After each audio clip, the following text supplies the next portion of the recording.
میرا خیال ہے کہ سب سے زیادہ جن کا نام ہے چل رہا ہے وہ تو عمران خان ہے، اور اسی لیے میں بھی زیادہ جو سیاست میں سمجھتا ہوں جن کے بیانی کے خلاف ہماری ہونی چاہیے، کیونکہ سب کا بیانیہ تو ایک ہی ہے، سرمایہ داران جمہوریت، تو ہم پھر عمران خان کے بیانیے کے خلاف کھڑے ہیں، کیونکہ بیانیہ ہے ہی صرف ان کا، باقی بیانیے چل نہیں رہے اس وقت۔ تو 2024 میں الیکشن جو ہوا ہے اس میں پیسہ کم چلا ہے، کیونکہ جو عمران خان کا جو بیانیہ تھا وہ چل رہا تھا، اور عمران خان کے بیانیے کی وجہ سے لوگ ووٹ دے رہے تھے، اور ان کے اگینسٹ جو لوگ کھڑے تھے ان کو پیسہ لگانا پڑ رہا تھا، ظاہری بات انہوں نے بھی ووٹ لینا تھا۔ الیکشن فری فیئر ہوا لاہور میں؟ کبھی بھی نہیں ہوا آج تک، کتنی نہ 2018 میں ہوا ہے، نہ 2024 میں ہوا ہے، نہ 2013 میں ہوا ہے، ایسی ہے یار یہ بس۔ فارم 47 والی گفتگو سننے کو بڑی ملتی ہے، کیا سمجھتے ہیں آپ بھی ایسے ہی ہے؟ کوئی نہ کوئی حقیقت تو ہے اس میں ڈیفینیٹلی۔ دیکھیں لڑائی صرف عمران خان کی اسٹیبلشمنٹ کی ہے، ان کی تو لڑائی ہے ہی نہیں، یہ لڑائی ہے ایک ایسے آدمی کی جس نے وزیر اعظم بننے کے لیے اسٹیبلشمنٹ کا سہارا لیا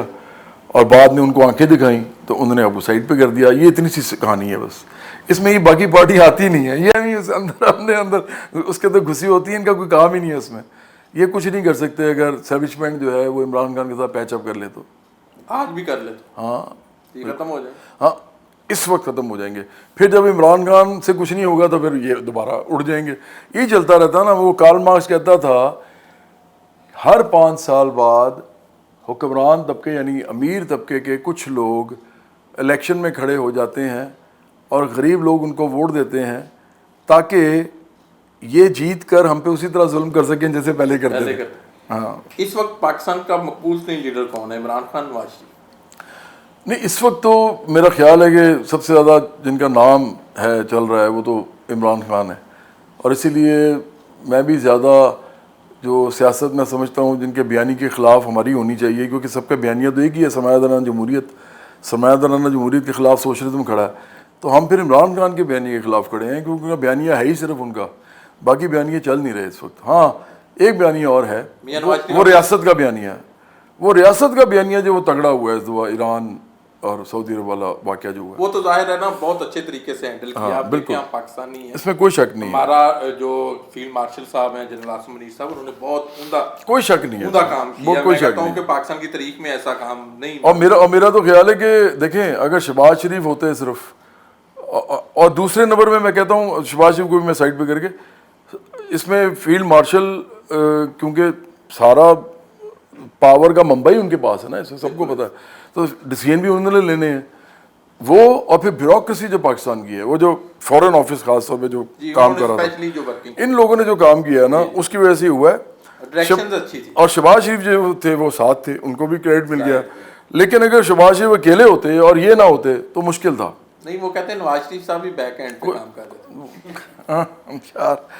دیکھیں میں تو یہ سمجھتا ہوں کہ جو کچھ بھی ہوا ہے نا اس میں اچھا ہے کہ شہباز شریف کا بھی نام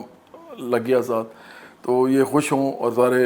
ہم بھی خوش ہیں کہ چلیں آپ وزیر اعظم تھے، لیکن کیا انہوں نے نہیں ہے۔ لیکن اس میں ایک بندے محسن نقوی کا نام ہے، محسن نقوی صاحب کا کریڈٹ ہے، ہاں ان انہوں کا نے ہے، بہت اچھا کام کیا، میں انہیں ذاتی طور پہ جب چیف منسٹر تھے تو میں ان کے ساتھ کام کیا 1.5 سال۔ محسن نقوی کا میں نے نہیں کہا، محسن نقوی بیسیکلی اسٹیبلشمنٹ کے ساتھ ہیں، وہ ان کے ساتھ مل کے آپ اس طرح، ہاں وہ سینیٹر ہے پنجاب اسمبلی سے منتخب، وہ تو ٹھیک ہے، لیکن میں یہ کہہ رہا ہوں کہ وہ اسٹیبلشمنٹ کے ساتھ کلوز ہیں۔ شہباز شریف تو ایک سیاسی اسٹیبلشمنٹ کی کوئی نہ کوئی سیاسی مجبوری تو ہوتی ہے نا، کسی نہ کسی کو ساتھ رکھنا پڑتا ہے تاکہ لیجیٹمیسی ملے سسٹم کو، یہ نہ لگے کہ اسٹیبلشمنٹ ہی چلا رہی ہے، آگے سیاسی لوگ بھی ہیں۔ تو محسن نقوی اس میں سے نکلے ہوئے ہیں، وہ